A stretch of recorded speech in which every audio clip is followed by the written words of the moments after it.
see a overview of how we got to where we are. Sure. So we're talking about the Vigilon security camera server. This is what records security camera footage within each school. Each school does have an individual server. This issue came up where the correct server was not ordered. That was identified, and a new submission was made to get that corrected, but there was some issues with between the construction team and the design team, which caused there to be some delay. The server that did show up wound up being the wrong server. It was unboxed and racked. It's now still here and can't be taken back because it was unboxed. Okay, all right. And so that started out as I believe, at least in discussion, as a $38,000 change order that was reduced to $35,000. And then now we have an update, I guess, or perhaps this was available at the last meeting, of a $25,292 change order. Just to identify the change order we're talking about for the record, we're talking about change order PCO 238. So is that correct to start off at 38? There was some kind of credit, as I understand, talking to some other members that were at the meeting. I was not at the last meeting. The total of the change order was $35,292. Custom on the back end because they're the subcontractor. Supplying the server is covering $10,000. So if you were to go to their backup and look at their spreadsheet, you'll see $10,000 as a credit from them. They're swallowing that.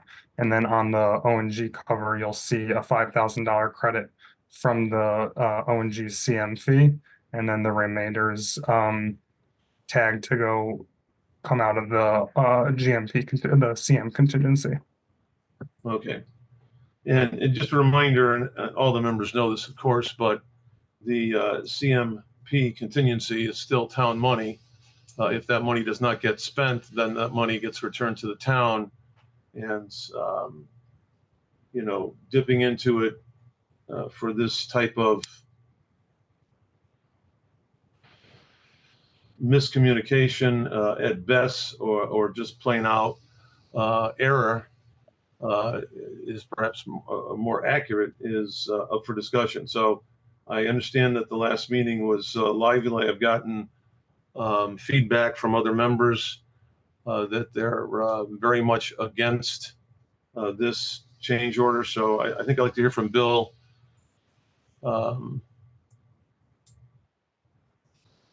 Certainly. Sorry, I was not able. Thank you. Sorry, I was not able to be at the last meeting. Whenever it falls on the first week of the month, it makes it difficult for me. To me, this is clear, and we asked for something specifically. We didn't get what we asked for, so why should we pay for any of it? I am 100% against us paying for it. I don't really want it to come out of the contingency because then we're paying for it anyway. So this is not our. I don't mean to be rude or difficult for anybody, but this is not our error. So we should not pay for it.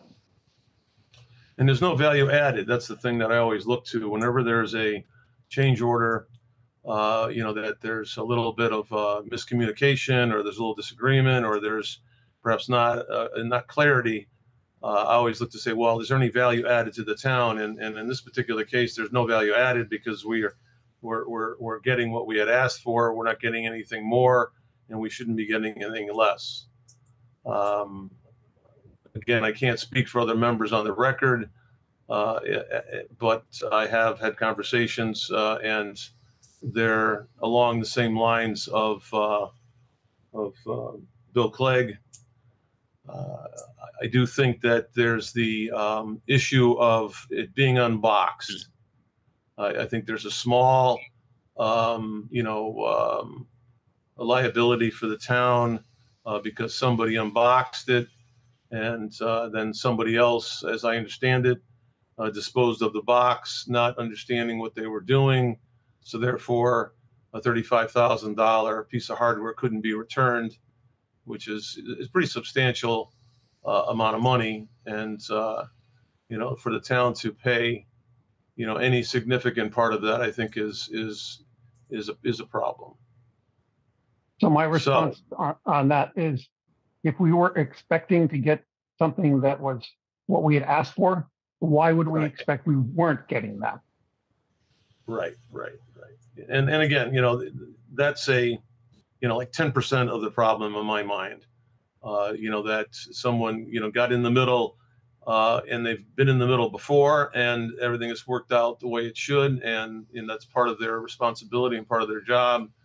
But I don't feel that that all by itself, and that could be debated. That 10% could be debated for by different people for different reasons, and it could go on and on and on. But that's the only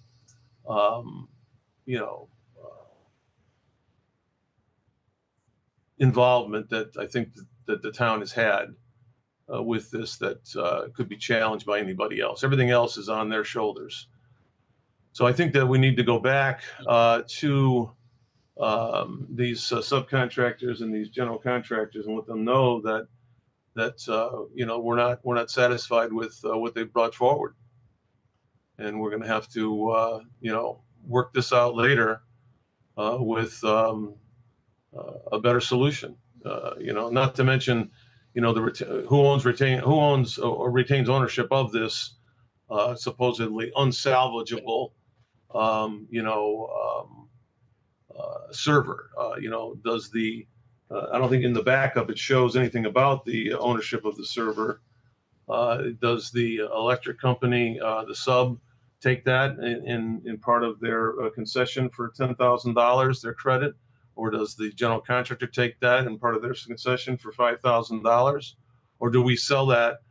As we have tried to, or we will sell the switchback gear for the electrical boxes. That is there a market out there? I don't know. Justin was going to look into that. I don't, Justin, if you find, Jason, did you find anything else about that, Jason? So I did. Go ahead, Jason. Sorry. I did speak to our regular security contractor. He was intrigued and needed to speak to some of his other customers. So he wasn't interested in purchasing it outright, but could potentially broker that kind of a sale. I'd like to hear Mr. more Chairman? about that. Certainly before any other decisions are being made about this. So, server. Mr. Chairman, Yes. if we're not paying for this, it's not our problem what happens to that piece of equipment. That's true. So as a committee and Yeah. as town employees, I don't think we should be spending our time trying to find a way to find value for that. This is not our problem. So I'd like piece of to. equipment, hold on, Dave. The piece of equipment that we're discussing is a piece of equipment that is not desired, right? And it's been turned over to Simsbury Public Schools. So I don't know if I would necessarily say that we can just give up the idea of trying to deal with it. We should utilize our entire bank of resources that's here. I think everybody's trying to chip in, but Jason's. If we were given a piece of mechanical equipment that didn't meet the function of what it was supposed to be, we would be giving you that back. So we got back what we wanted to function correctly. Now, another piece of machine is, Jason, what about the server for the fob key entry? Because it's the server, but security was removed from the project, and that server's still sitting in our trailer. Yeah, there are two Avigilon servers. The door control server was not necessary because we have a single door control server that manages all doors at all schools. And it's not possible to have a second door server and have users be able to fob in to doors at both locations if they're on separate servers. So that was another significantly less costly server that is also we need to determine how that's going to be handled. But that's a server that's also So on is that a $5,000 server or a $20,000 server? I don't have the dollars in front of me. It was significantly less than the security Than cameras. the 35. Yeah. Not So also, we- just to add to your note, Richard, too, previously you were talking about value add, and I did bring this up at the meeting last Monday. There is a small quantity that is value add. The change order you see is for the NVR6 server. What was desired was the NVR5, and it was discontinued through the time that we were having these discussions and figuring this out. So it was a $3,000 increase for the NVR6, and that is a newer model, and there's a couple extra things that come on that. So there is, about $2,000 to $3,000 of value add within this change order, just so it's on the back of everybody's mind. So that's a number that we could discuss in terms of value added. We'll just say maybe it's $3,000. And so now you've got, $3,000 less of a problem, but you still have a $20,000 number that's coming out of the contingency, going back to what Bill Clay has stated. And he's not alone. This is really, I would say, the consensus. Dagny, are you there? Yeah, when Have I thoughts was at on the this? last meeting, my question then, and still is, was it must have value to someone that can be found who would be willing to buy it. Mr. Chair, can I add something? to Yes. this? I think we need to fly up to 10,000 feet again for a moment. We're getting down into too granular a conversation. I think that the real root issue here is that an expectation was expressed, whether it was, and I'm not looking to point fingers or let anybody off, but not knowing every conversation that dealt with this during the development of the project. An expectation was expressed, whether clearly or not. It was reduced into writing in part of the bid documents, whether accurately or not. A submission for this product came through during the shop drawing phase, and the response back to the contractor after being reviewed by the engineers and the owner was the owner prefers a Windows-based.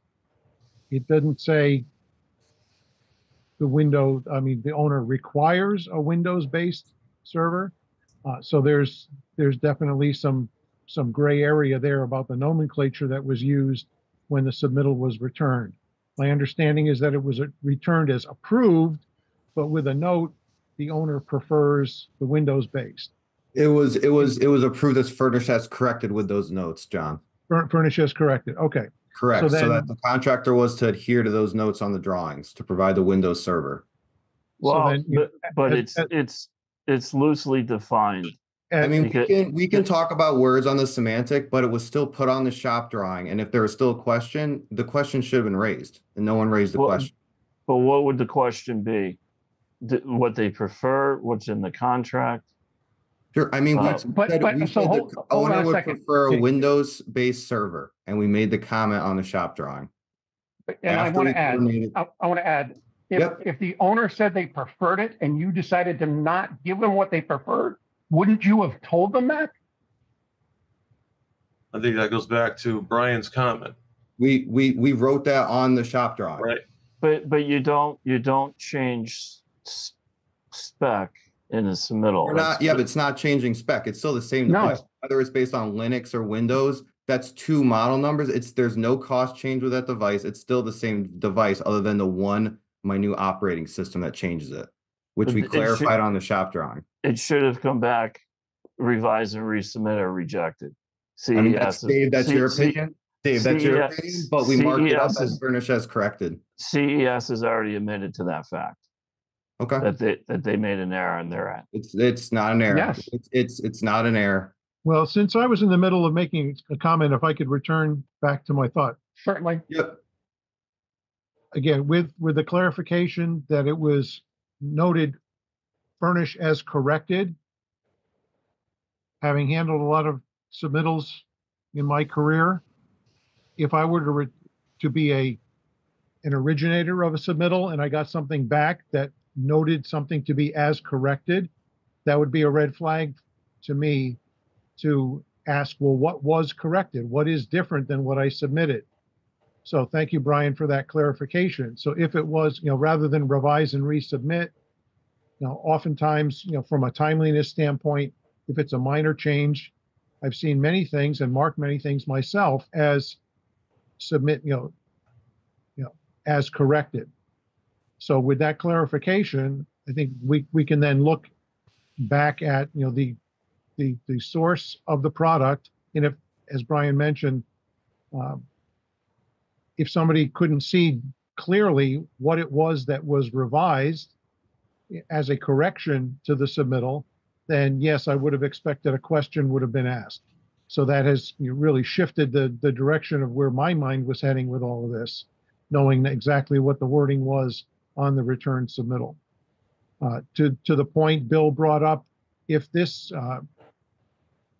is a product that was not what we have and it's somebody else's responsibility to give us the right thing, you're right, Bill. It's not our monkey, not our circus. We don't have to worry about how the disposal of the original server happens and how someone gets residual value from it.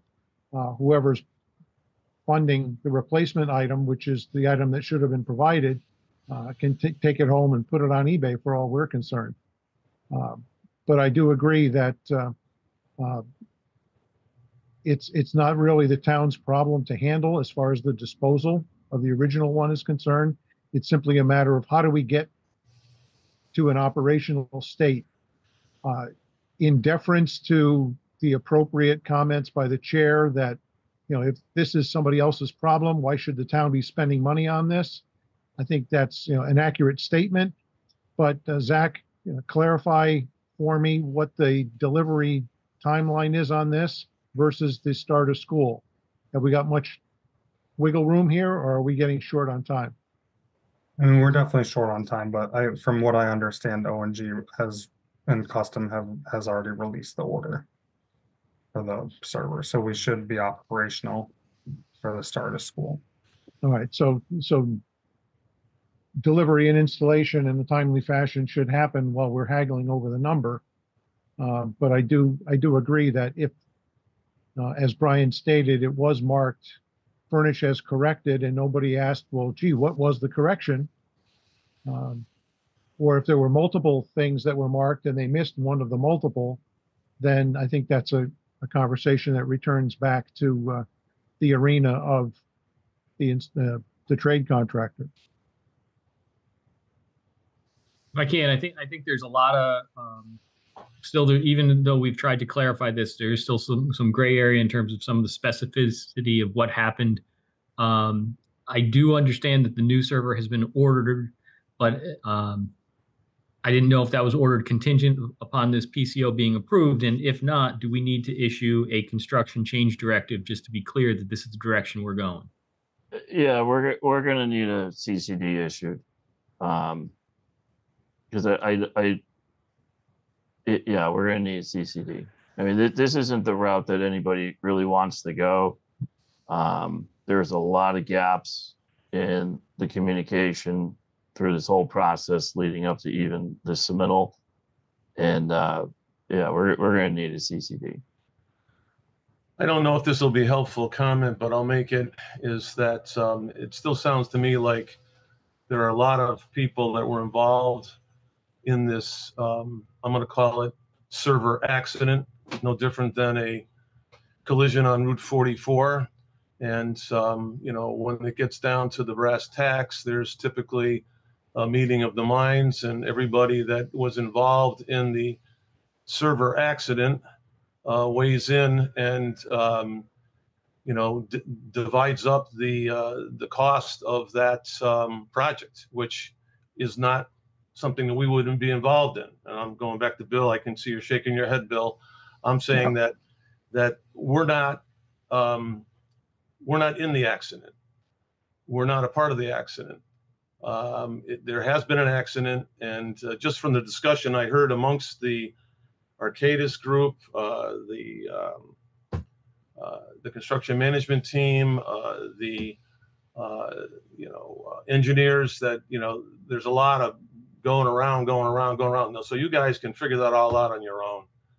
I think that we've done all we can as a committee to make it clear that we want the server that was specified installed, as soon as it can be done in time for school to be opened, and that's all we can do. That's all we can say. So I don't know, Tom, if there's anything else that we need to add for this meeting before we adjourn. I would say, with the fact that we don't have a quorum, we're not approving the PCO. I don't believe there's any formal action to be taken through this committee. And I think it would be an Arcadis issue in terms of ordering the CCD if that's deemed necessary. Okay, all right. So I think now is as good a time as any to call a short meeting. I want to thank you all for attending, and hopefully some of these issues have gotten not resolved, but at least highlighted so that it can be resolved by your team. So thank you very much, everyone. And I'll take a motion to adjourn from one or two of the members. So moved. Okay, Bill and Dagny, second. All in favor? Aye. All right. Thank you very much. Good night, everyone. Thank you.